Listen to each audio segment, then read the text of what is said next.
Good afternoon.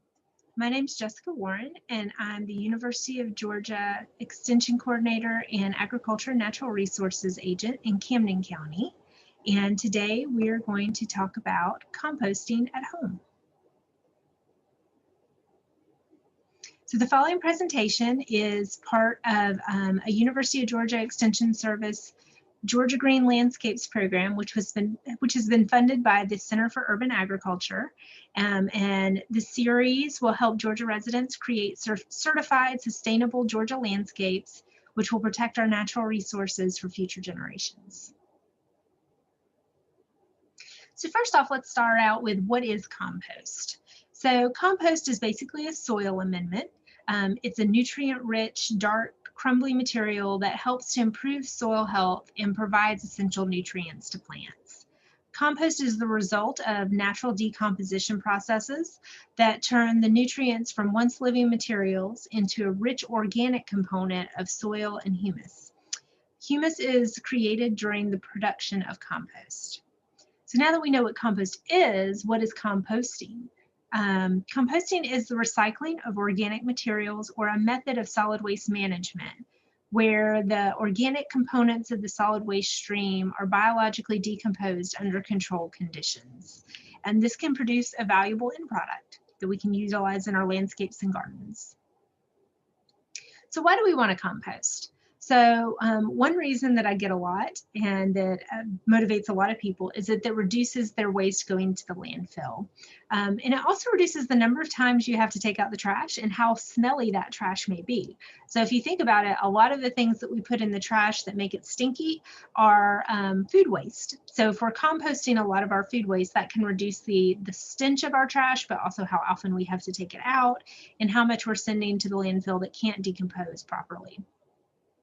This also improves our soil quality. So with composting, it makes that valuable amendment that we can then utilize in our landscape or in our gardens. It saves us money on fertilizer, can save money on garbage fees depending on where you live and whether you have to pay per pound or per bag of garbage or whether you just have a set fee you pay per year. But it does help build the organic matter in our soils when we incorporate it into our landscapes, which provides for healthier plants and a healthier ecosystem. So how do we compost? In its simplest form, these are the things that we need to compost. So what we call greens, which we'll go into in a minute, are our major nitrogen sources, whereas our browns are our major carbon sources. So most things that we compost, or all things that we compost, are going to either be considered a green or a brown. And to mix it up, the way that we want it mixed is we want about a third of our compost pile or bin or the compost that we're creating to be green sources and 2/3 to be brown. And if we'll talk about that a little bit more in a minute, but if we get this ratio off, that a lot of times is what may lead to some problems that we experience with our compost.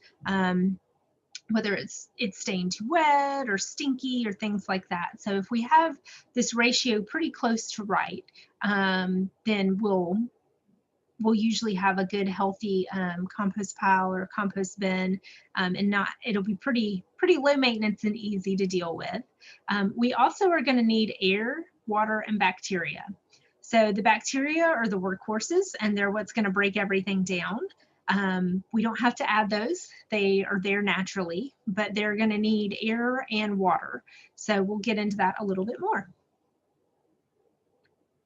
So when we're talking about green versus brown, our green elements are going to be things like our vegetable and fruit scraps and grass clippings.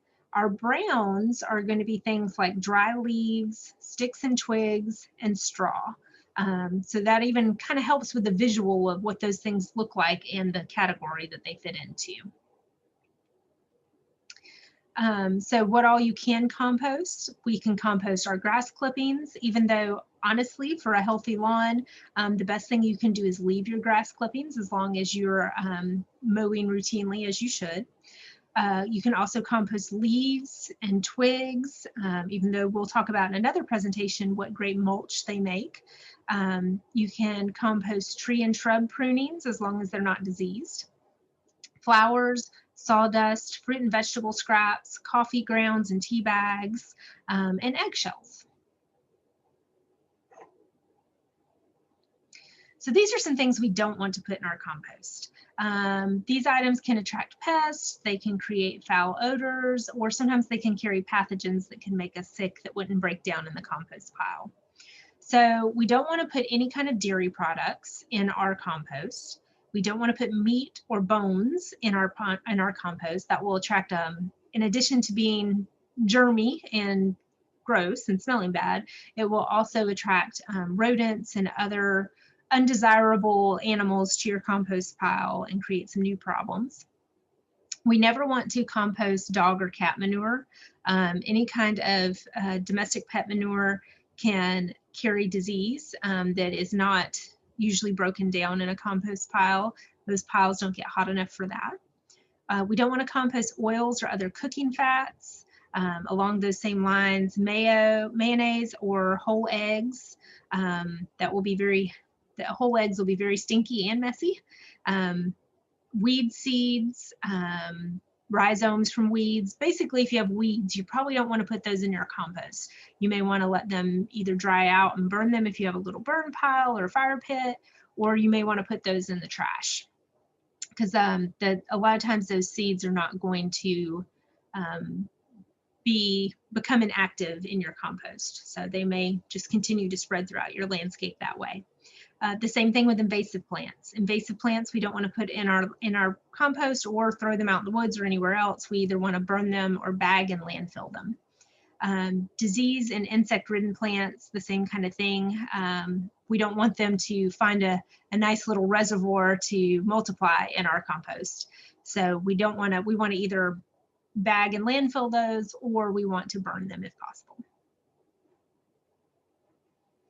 So just a side note, there are some old wives' tales out there, of course, but we don't want to add any lime to our compost pile. Lime converts ammonium nitrogen into ammonia gas, and it hastens the loss of nitrogen from the pile. Microorganisms are going to prefer a more acid environment for decomposition, and the main purpose of lime in the landscape is to raise the pH. And the pH of finished compost is usually about 6.5 to 7, which is perfect for the garden, right where it needs to be. So we don't want to raise that pH any more than that. So a few notes about moisture management and turning. We do want our compost to be damp, kind of like a wrung out sponge. If it's dried out, which is never a problem where I live, but if you have your compost dry out, you want to sprinkle it with a little bit of water to moisten it.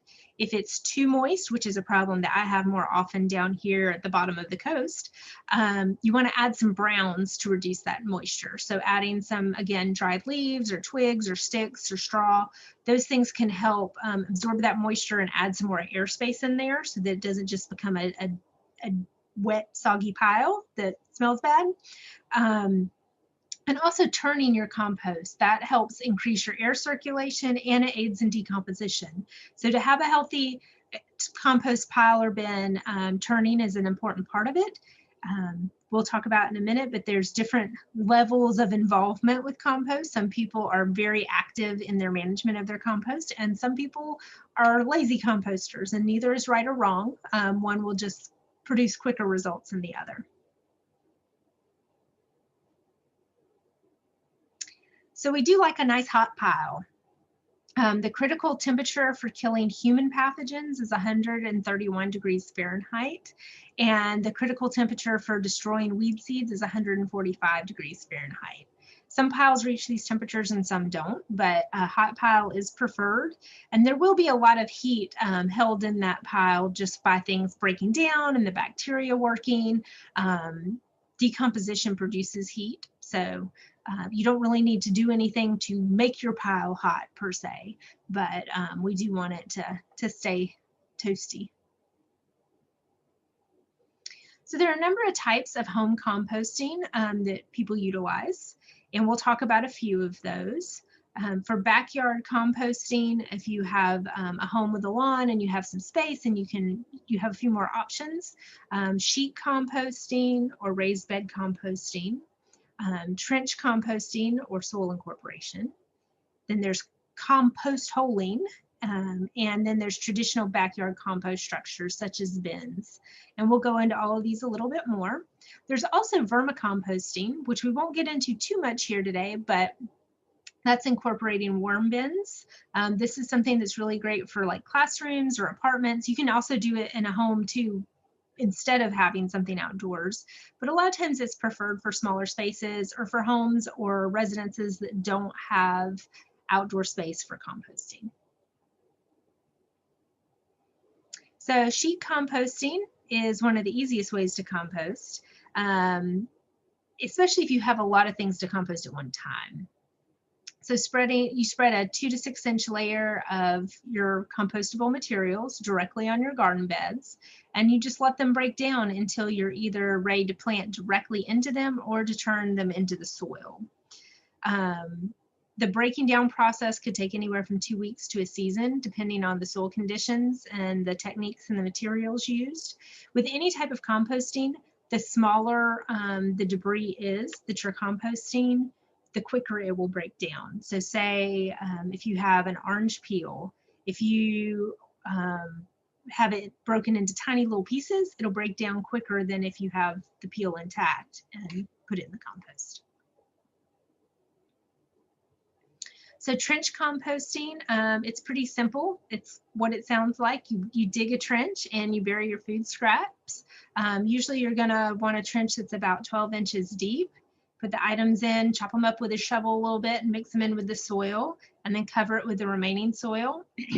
And then in a few months, usually the rotted material will have incorporated into the soil, and you can plant above them or next to them. Some people even do this in rows in between what's planted in their garden. So compost holing is kind of similar to trench composting, except that it's in smaller areas. So this is where you use a post hole digger and make holes between plants like tomatoes, and fill these holes with your food scraps and cover them back up with soil. And then it slowly breaks down and works those nutrients into the soil. So a few of our composting systems, and we'll go into each of these briefly, but piles, which don't require any special tools or bins. Holding bins, their advantages are that they contain the materials better and ward off animals, but sometimes they can keep in a little bit too much moisture, especially depending on where you live. Tumbling systems, they are designed for quick and hot composting, but again, they may stay too moist.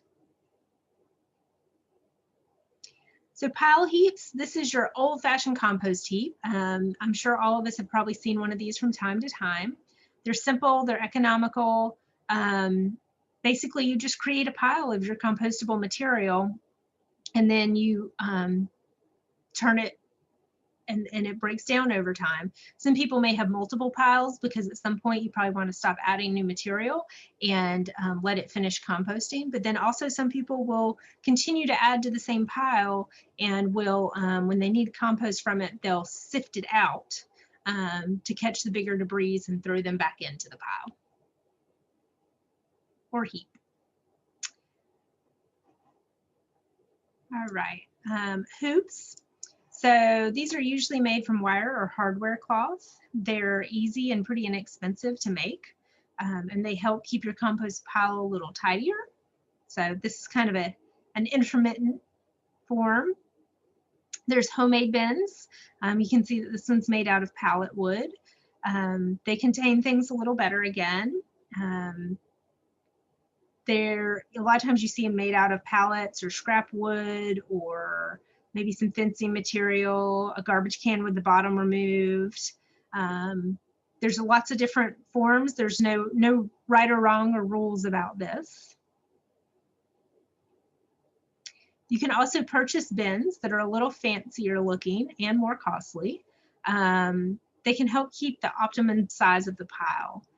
You can put them just about anywhere. If you have a HOA, these may be more acceptable. It hides the waste, covers materials up, and it can help keep animals out a little bit better as well. Though, as we talked about before, if you're not putting any of the inappropriate items in there like dairy or meat or bones, you shouldn't have much issue with animals. Excuse me. So tumblers are another option.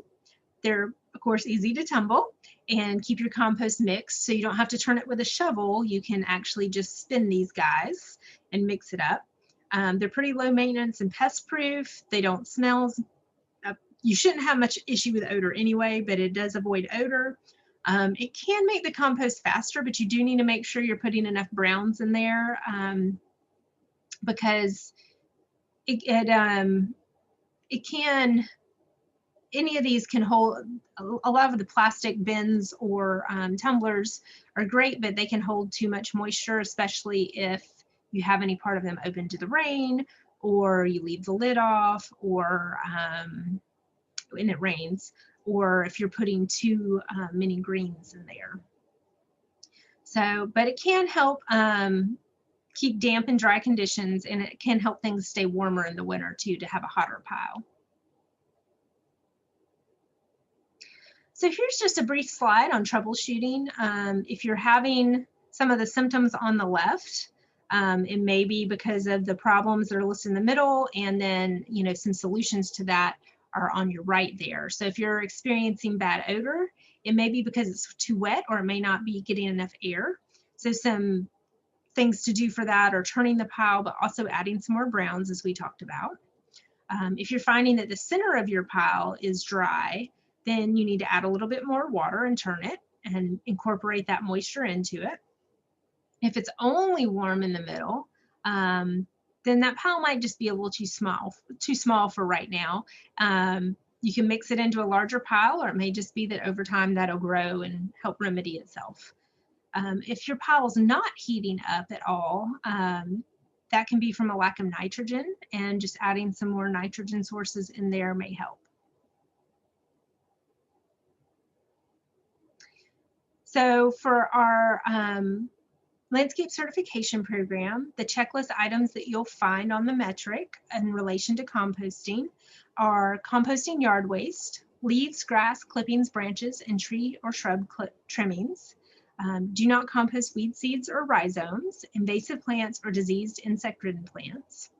Compost kitchen scraps, vegetable and fruit, eggshells, coffee grinds, and even sawdust from if you have a workshop.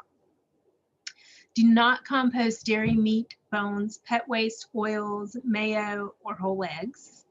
And turn your compost material regularly to aerate and maintain proper moisture level, like a damp sponge. Sprinkle with water to moisten, or add browns, which are dry leaves, straw, twigs, to reduce moisture. So these are a few things. If composting is something you want to incorporate into your landscape, these are some of the things on the metric that can earn you points. Of course, you don't have to do everything on the metric in order to gain certification, but this is also kind of a nice review slide for our presentation today. All right, well, if you have any questions, feel free to email me at jkwarren@uga.edu. You can also email us, email the program at georgiagreen@uga.edu. Thank you.